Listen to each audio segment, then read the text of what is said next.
सो hi good evening everyone. तो आज हम पढ़ेंगे सपोर्ट वेक्टर मशीन। बहुत इजी टॉपिक है।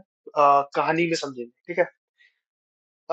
सपोज करो आपके घर के सामने एक आम का पेड़ है, ठीक है। आम का पेड़ है।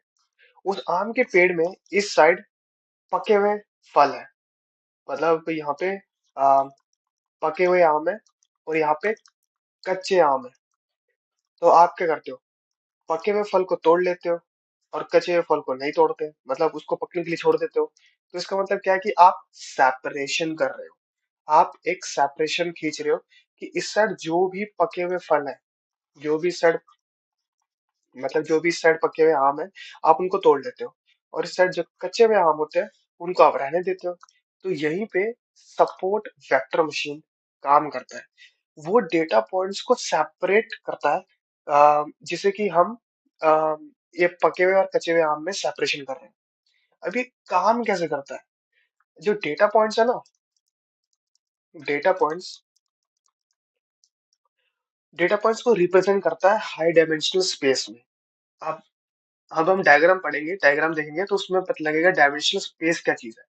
तो ये मान ले, अभी तक ये मानो कि चलो कि हाई डायमेंशनल स्पेस में ये डेटा पॉइंट रिप्रेजेंट करता है, ठीक है। मतलब हर पॉइंट में एक स्पेसिफिक कोऑर्डिनेटर, मतलब एक हर स्पेसिफिक पॉइंट में कोऑर्डिनेट लेता है, कोऑर्डिनेट्स लेता है और उस कोऑर्डिनेट के हिसाब से ये एक रिप्रेजेंट करता है। और दोनों के बीच में कैटेगरी डिवाइड करता है, कैटेगरी की फॉर्म करता है। ये एक अगर लाइन बन गई इसके फॉर्म में, तो इस हिसाब से ये क्लास ए में और ये क्लास बी में, इस हिसाब से दो कैटेगरी को अलग अलग सेपरेशन कर दिया, ठीक है। इसको सेपरेशन कर दिया।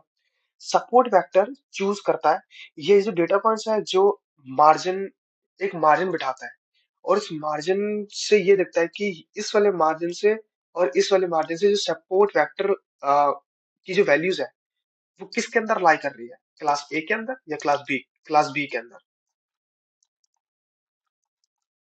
या क्लास बी के अंदर, ठीक है। अब इससे फायदा क्या होता है? अब ये चीज सोचते हैं कि यार हम जो ये एसवीएम पढ़ रहे हैं, इससे फायदा क्या है? हाई डायमेंशन स्पेस में इफेक्टिव होता है। मतलब ऐसे डेटा पॉइंट में काम करता है जहाँ फीचर्स की नंबर बहुत ज्यादा है। मतलब वहां पे ऑक्सिलेशन बहुत ज्यादा है, ये मान के चलो।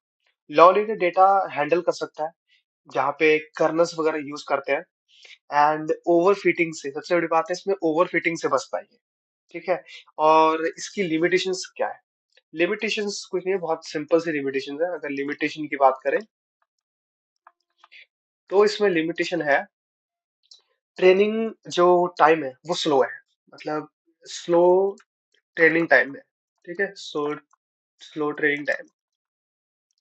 एंड इसमें पैरामीटर ट्यूनिंग की बहुत बहुत जरूरत होती है, क्योंकि आप जब ट्यूनिंग करते हो ना, तो ये ऑप्टिमल परफॉर्मेंस निकल के आता है, ठीक है। तो इसमें क्या है, पैरामीटर एक ट्यूनिंग करी जाती है, जिससे कि ऑप्टिमल सोल्यूशन निकले। ऑप्टिमल परफॉर्मेंस या सोल्यूशन जो कह लो, परफॉर्मेंस कह लेते हैं, ऑप्टिमल परफॉर्मेंस निकले, ठीक है। तो आप डेफिनेशन समझ लेते हैं। So support vector machine is a supervise machine. Supervise में मैंने पढ़ाया था आपको, सुपरवाइज क्या होता है, कि सुपरवाइज में हम लेबल करते हैं। जैसे मैंने आपको एग्जांपल दिया ये वाला, कि क्लास ए और class B, that means categorical में ना, हम लेबल्स वगैरह यूज करते हैं, ठीक है। And it is use for both classification and regression. The objective of the SVM algorithm is to find the hyperplane in the n-dimensional space that classify the data points. So अभी देखते हैं hyperplane के बारे में, hyperplane भी क्या होता है इसमें। And the dimension of the hyperplane depend upon the number of features.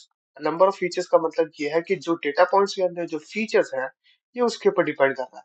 If the number of input features is 2, अगर इनपुट फीचर्स 2 है इसके अंदर, तो हाइपर प्लेन वो लाइन है। और अगर नंबर ऑफ फीचर्स 3 है, तो जो हाइपर प्लेन है वो 2D प्लेन में आएगा। That's how they work. And इसका गोल है to create the best fit line and decision boundary that can segregate and and dimension space. इसका मतलब ये है कि uh, इसका गोल कि ये आपको एक सेग्रीगेट, एक आपको एक डिफरेंस क्रिएट करके देता है। उस डिफरेंस में आप उस डायमेंशन में, मतलब हम डायमेंशन के अंदर बात कर रहे हैं, डायमेंशन में एक स्पेस बना के दे रहा है और वो सेपरेशन कर रहा है कि सेपरेशन कर रहा है इस क्लास और इस क्लास के बीच में, so that we can easily put the new data points in the correct category। तो जो करेक्ट कैटेगरी है उसके अंदर हम अपने डेटा पॉइंट्स वगैरह रखेंगे, तभी जाके आप उससे रिलेट कर पाएगा। And these extreme cases are called super vectors and hence the algorithm, ये algorithm को बोलते हैं सपोर्ट वेक्टर मशीन। ठीक है, अब इसके डायग्राम पे देखते हैं इसका डायग्राम क्या है। सो डायग्राम देखो, ये आपका जो है एक डेटा है एंड इस वाले डेटा को बोलेंगे और इस वाले डेटा को अलग पॉइंट। ठीक है, इस वाले डेटा पॉइंट को हमने बोला ए, इस वाले डेटा पॉइंट को बोला हमने बी। ठीक है, अब यहाँ से एक सेपरेशन आता है। ठीक है, यहाँ से एक सेपरेशन आता है, उस सेपरेशन में एक बीच में मार्जिन बैठता है। ये वाला जो डेटा पॉइंट है, इसके पास में सबसे क्लोजेस्ट लाइन कौन सी है जो इससे मीट कर रही है। एंड हमारे राइट साइड में पॉजिटिव वाला आता है, पॉजिटिव हाइपरप्लेन, और हमारे लेफ्ट साइड में आता है नेगेटिव हाइपरप्लेन। ठीक है, इतनी बात समझ में आई। एंड जो बीच वाली लाइन है उसको बोलते हैं मैक्सिमम मार्जिन हाइपरप्लेन, क्योंकि ये जो लाइन है हम इसको बोलते हैं बेस्ट फिट लाइन। एंड बाकी ये जो बीच में है, ये जो आप देख रहे होंगे यहां से लेके यहां तक, इसको बोलते हैं मार्जिन।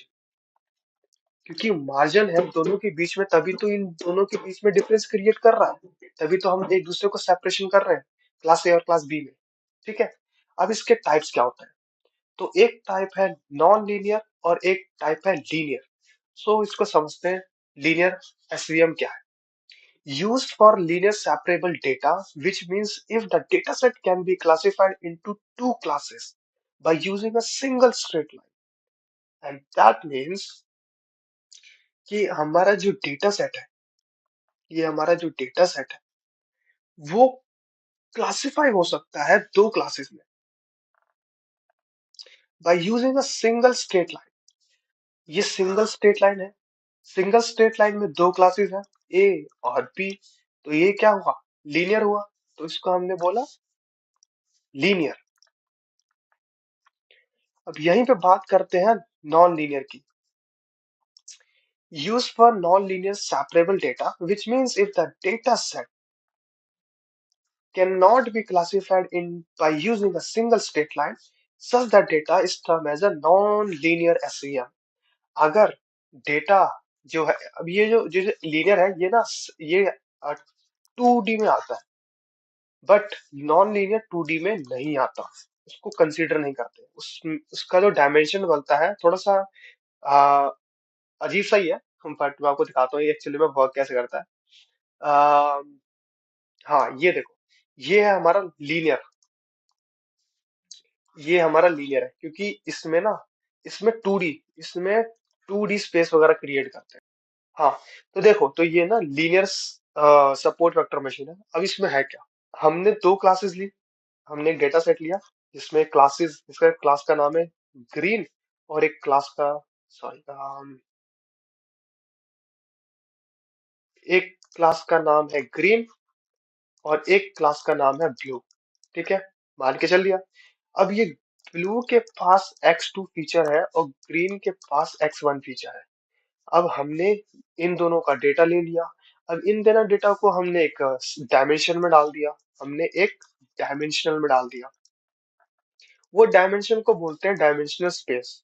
ठीक है, ताकि एक सेपरेबल लाइन दोनों क्लासेस को डिवाइड कर सके। तो हम इसको डिवाइड करते हैं एंड इसमें से एक बेस्ट फिट लाइन निकालते हैं to find the best fit lines and decision making that which is closest to the point. And हम यहाँ पे फाइंड करते हैं फाइंड्स द क्लोजेस्ट, लिखा है ना यहाँ पे, finds the closest and these points are called support vector, and then the distance of the vector of the and hyperplane is called margin।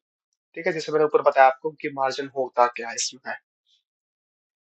तो ये आपको पता लग गया। एंड यहाँ ये देखो नॉन लीनियर का डायग्राम, थोड़ा सा मैंने बोला था ना कि अजीब सा ही है ये, तो एक्चुअली में अजीब सा ही है ये। हम इसको we can separate it by using a straight line, but for the non linear data, non linear data we can not draw straight line, हम स्ट्रेट लाइन ड्रॉ ही नहीं कर सकते हैं ये, क्योंकि 3D में जाएगा ये।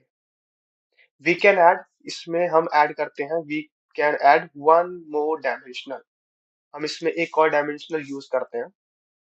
Add one more dimension, for linear data we have a two dimensional, linear में दो डायमेंशन होते हैं, एक्स और वाई। क्या होता है एक्स और वाई, ये होता है लीनियर में, ठीक है। लेकिन नॉन लीनियर के केस में हम एक डायमेंशन ऐड करते हैं, एक्स वाई एंड जेड, ये होता है नॉन लीनियर के केस में। हम इसको यूज करते हैं और इसका फॉर्मूला लिखते हैं, X Z is equals to X square plus Y square. ठीक है, ये लिख दिया। एंड इसमें हम इसको सेग्रीगेट करते हैं। अब एसवीएम डिवाइड करेगा दो क्लासेस को, इसको देखते हैं ये कैसे होता है। अब एक क्लासेस को यहाँ पे और यहाँ पे, मतलब इसको 3D के हिसाब से समझो, 3D स्पेस में है, लाइक कुछ ऐसा सा है। 3D पॉइंट ऑफ व्यू से समझोगे तो इसको समझ में आएगा। तब फिर एक हम एक लाइन देते हैं इसमें, एंड वो लाइन, ये दो क्लासेस है, एक ये एक मिनट देखते हैं, एक ये क्लासेस है और एक ये क्लासेस है। अब इसमें से बेस्ट हाइपरप्लेन निकालना होता है इसमें। एंड अगर इस 3D को कन्वर्ट करना है 2D में, तो हम लगाते हैं z इक्वल्स टू 1, एंड इसको हम फिर इस फॉर्म में इसको लिखते हैं। एंड यहाँ पे डेटा सेट्स वगैरह डाल देते हैं, एंड यहाँ पे एक दूसरा क्लास इसको ऐड ऑन कर देते हैं। ठीक है, तो ऐसे ही ये सेग्रीगेट हो गया, ऐसे ही अलग हो गया। ठीक है, आई होप कि आपको ये support vector machine and non linear linear वाले केस समझ में आ गया होगा। तो एसवीएम कर्नल की तरफ चलते हैं। इसमें ये भी बहुत इजी है, इसमें कुछ ज्यादा समझने की जरूरत नहीं है।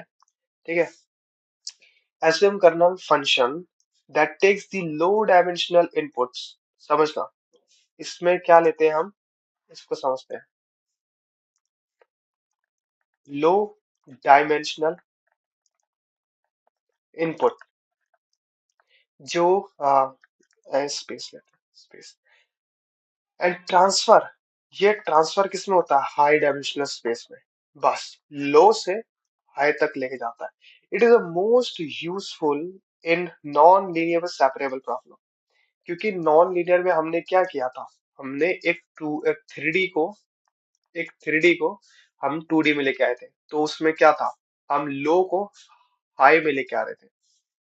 Simply puts the kernel, it does some extremely complex data transformations. Yes, ये बहुत कॉम्प्लेक्स हो जाता है कभी कभार इसमें, क्योंकि इसमें जो डेटा पॉइंट्स है इसको सेपरेट करने में दिक्कत होता है, और इसको लेवल लेवल करने भी प्रॉब्लम हो जाती है, तो उसमें कॉम्प्लेक्सिटीज थोड़ी बढ़ जाती है, थोड़ी चांसेस हो जाते हैं इसमें। ठीक है, सो आई होप कि आपको सपोर्ट वेक्टर मशीन पूरा क्लियर हो गया होगा। तो अब हम मॉड्यूल 2 की तरफ चलते हैं एंड क्लस्टरिंग वाला टॉपिक पढ़ेंगे। ठीक है, so I hope this topic is going to be clear. Thank you so much.